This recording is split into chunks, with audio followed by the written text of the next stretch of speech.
Happy Saturday. I hope you're having a good weekend.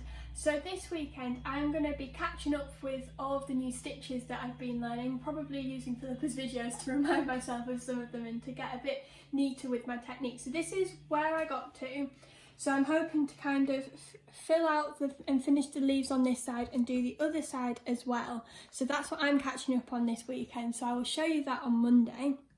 But I thought we would just go through some of the comments which Philippa and some of you have left on some of the videos as well. So thank you for leaving these comments, they've been very helpful. So Tahira has asked where the wools are from in the kits, and they're from Appleton's, which are based in the UK, and the majority of the kits come with those.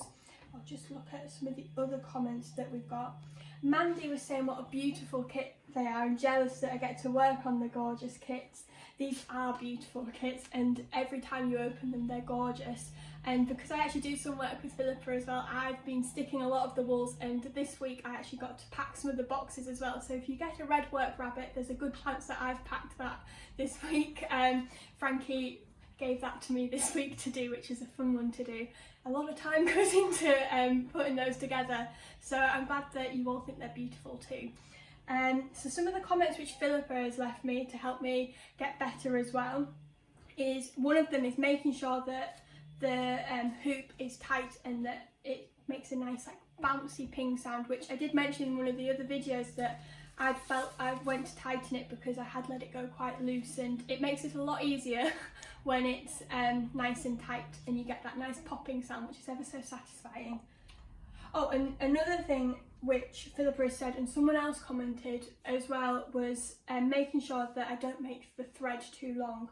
So I've got some of my wools here. We'll take this one here, and it's making sure that it's from the tip of your elbow to your little finger. So kind of that, made it too long, making it about that length. Which makes it a lot easier, and since I've started doing that I have found it easier. I don't get quite as in a knot as I was. And a final piece of advice that Philippa has given me, if you have watched, was it yesterday's video I think it was, I actually did the leaf the wrong colour. I decided to do blue leaves rather than green, but Philippa has given me some tips on how to cover it if I want to cover it, although she did say go mad with the colours if you want, but using a bigger couch stitch will cover it quicker, is what she said. I will just double check what she said. Yeah, if you use a bigger couch stitch then you get a more angled V, which covers it a lot quicker.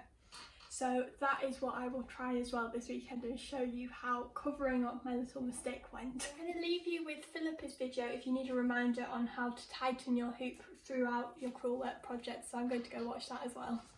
Now, I've just set up this frame and I've used my usual cling film method, but actually this isn't quite tight enough and it is flopping. So I'm just going to straighten the linen out. Make sure your linen runs in straight lines and keep it firm and flat, and then you won't have a problem with tension or with gathering.